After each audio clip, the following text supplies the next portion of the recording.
देखिए वियतनाम की ट्रेन्स कैसी होती हैं। मैं हो चिन मिन्ह जा रही हूँ और यहाँ पर सुबह के 5:40 हुए हैं और ये है ट्रेन जिसमें मैं जा रही हूँ।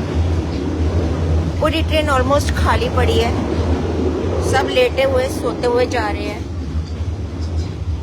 यहाँ पर पॉपुलेशन बहुत कम है तो टूरिस्ट के ऊपर ही सारी ट्रेन्स वगैरह प्लेन्स चलते हैं। पूरी बोगी में 10-15 ही जने हैं। ऊपर सामान रखने की बड़ी बड़ी जगह है। लाइटिंग देखिए, डिम लाइट ऊपर कर रखी है। अभी अभी बाहर दिन निकला है, सुबह हुई है और बाहर का नज़ारा इतना ग्रीन ग्रीन नज़र आ रहा है।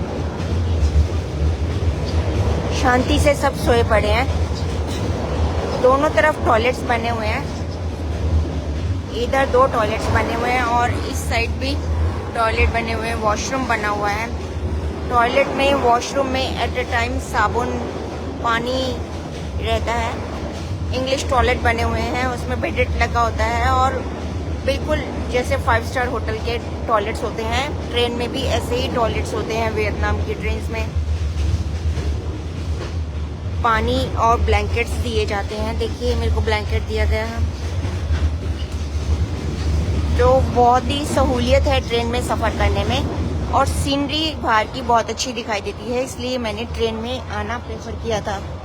कहते हैं वियतनाम की ट्रेन्स में सफ़र करना एक अचीवमेंट है, इसलिए मैं दानांग से हो चिन मिन्ह ट्रेन में जा रही हूँ। बहुत ही खूबसूरत वियतनाम देखने को मिल रहा है। बाहर का नज़ारा, बड़ी बड़ी विंडोज़ बनी हुई है। देखिए ट्रेन में कितनी बड़ी बड़ी विंडोज़ बनी हुई हैं। तो बाहर की खूबसूरती अगर आपको निहारने में मज़ा आता है तो ज़रूर वियतनाम आए तो ट्रेन में सफ़र कीजिएगा। बहुत सुविधाजनक सफ़र है। खुली खुली सीट्स हैं। देखिए कितना बड़ा लेग रूम है। ये देखिए बहुत बड़ा लेग रूम है। अगर आप सफ़र करते हैं तो आपको जरा सी भी परेशानी नहीं आने वाली। और इसमें जैसे ये टेबल खुल जाती है, आप इस पे रखकर खा सकते हैं। इस तरह सब में बनी हुई है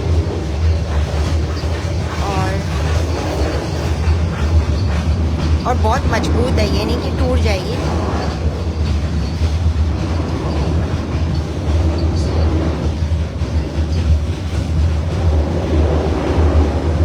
वहाँ पर शायद अभी दिन नहीं निकला होगा। यहाँ पर 6 बजने में 15 मिनट है। सुबह हो चुकी है। नज़ारा बेहद खूबसूरत है। लाइट्स जल रही हैं कहीं कहीं। बहुत ही अच्छा लग रहा है।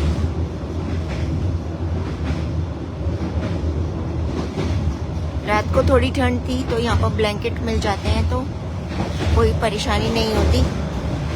और 2 सीट्स पर मैं अकेली बैठी हूँ। ये देखो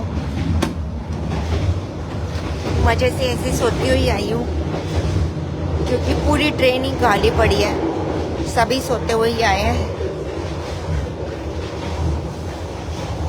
और ऊपर बड़ी बड़ी अटैचियाँ रखने के लिए, बहुत सारा सामान रखने के लिए बड़े अच्छे रैकेट बनाए हुए हैं। यहाँ पर खुटियाँ लगी हुई हैं जहाँ पर आप अपना सामान टांग सकते हैं। और यहाँ पर सबसे बड़ी बात स्टाफ होता है, तो अगर आपको जरा सी भी चीज़ की ज़रूरत पड़ती है आप स्टाफ से बोल सकते हैं, आपको तुरंत मुहैया कराई जाती है। और इसके अलावा यहाँ पर जो ट्रेन में सामान बिकता है, खाने पीने का सामान, वो वर्दी लगे हुए स्टाफ के लोग ही बेचते हैं। बहुत ही ज़्यादा बढ़िया क्वालिटी का सामान होता है। मैंने कल दही ली थी चावल के साथ खाने के लिए। दही की क्वालिटी बहुत ही अच्छी थी और 5 स्टार ग्रेड की दही थी और रेट भी ज़्यादा नहीं था। तो यहाँ पर फ्रूट्स हो या खाने का सामान हो, सारा सामान ट्रेन के स्टाफ के लोग ही बेचते हैं, वर्दी लगे हुए। जैसे प्लेन में बेचते हैं ना, वो ट्रॉली लेकर आते हैं, ऐसे ही यहाँ पर बेचते हैं। बाहर का कोई बंदा ट्रेन में नहीं चढ़ सकता। मैं जा रही हूँ इंदु जी, मैं जा रही हूँ दानांग से हो चिन मिन्ह वियतनाम में। हो चिन मिन्ह पहले राजधानी हुआ करती थी वियतनाम की। जैसे हमारे इंडिया में पहले शिमला राजधानी हुआ करती थी इंडिया की, इसी तरह हो चिन मिन्ह पहले वियतनाम की राजधानी हुआ करती थी। तो मैं वहाँ पर जा रही हूँ और कुछ दिन हो चिन मिन्ह में रहने वाली हूँ। बहुत ही शानदार सिटी है, बहुत खूबसूरत सिटी है और उसमें भी पहाड़ हैं, बीचेस हैं, नदी है। यहाँ पर वियतनाम में कोई भी सिटी ऐसी नहीं है जिसमें पहाड़ ना हो, जिसमें बीच ना हो, समुद्र ना हो, नदी ना हो। हर सिटी के बीचों बीच एक दो नदियाँ होती हैं, बहुत ही खूबसूरत और साफ सुथरी होती हैं। उसमें बोटिंग होती है, क्रूजिंग होती है, सारी एक्टिविटीज़ होती हैं। आप स्नॉर्कलिंग कर सकते हैं, स्कूबा डाइविंग कर सकते हैं, सर्फिंग कर सकते हैं। नदियाँ और बीचेस इतने साफ हैं कि अगर आप उनको छलनी में छानेंगे ना, वहाँ के कूड़े, वहाँ का जो रेत होता है उसको, तो आपको एक पत्ता भी नहीं मिलेगा। कागज का टुकड़ा तो बहुत दूर की बात है, एक पेड़ का पत्ता भी नहीं मिलेगा। इतनी सफाई होती है। नदियाँ और समुद्र के किनारे एकदम साफ चकाचक। आप घर में भी इतनी सफाई नहीं रख सकते। सड़कें तो दूर की बात है, नदियाँ और समुद्र भी ये लोग इतना साफ रखते हैं। समुद्र के किनारे जैसे हमारे इंडिया में बीचेस होते हैं, मुंबई में बीच है तो वहाँ पर सामान बिकता है, भेलपूरी, बटाटा वड़ा और ये सब की दुकानें लगती हैं। यहाँ पर ऐसा कुछ नहीं होता। यहाँ पर एकदम साफ सुथरे बीचेस होते हैं और एक या दो रेस्टोरेंट खुले होते हैं। जो रेस्टोरेंट खुले होते हैं उनके जिम्मे वहाँ की पूरी सफाई होती है कि एक पत्ते का टुकड़ा भी वहाँ पर नहीं हो सकता। इसीलिए यहाँ पर इतनी सफाई होती है।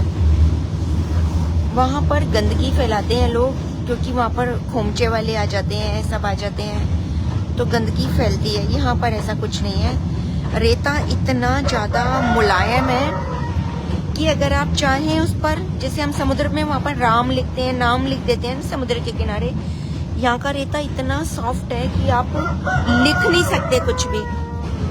अलार्म बज गया मॉर्निंग का, हमने अलार्म बजाने को कहा था ट्रेन से और ये अलार्म को कुड़ुक अलार्म बजा रहे तो ये है कि यहाँ पर खोमचे वाले वगैरह नहीं होते हैं। ये देखिए स्टाफ का बंदा है ये जो जा रहा है, तो स्टाफ के लोग एट ए टाइम रात को हो या दिन को हो यहाँ पर आपके साथ रहते हैं, आपको कोई परेशानी नहीं होने देते। देखिए मैंने हल्के रंग की सॉक्स पहन रखी है और मैं नंगे पैर घूम रही हूँ ट्रेन में और जरा से भी मेरी सॉक्स गंदी नहीं हुई हैं। देखिए बिल्कुल साफ है, नीचे से भी एकदम साफ है, और जबकि मेरे शूज नीचे उतरे पड़े हैं। तो ये है, सब साफ सफाई बहुत है। टूरिस्ट का बहुत ध्यान रखा जाता है। टूरिस्ट की इज्जत ऐसे करी जाती है जैसे घर में भगवान आते हैं ना, ऐसे। चलिए बहुत लंबी वीडियो हो गई है और ये कुकड़ों को करके सबको जगा रहे हैं, क्योंकि अभी हम ब्रश करेंगे और उसके बाद ब्रेकफास्ट करेंगे। उठ गए चलिए।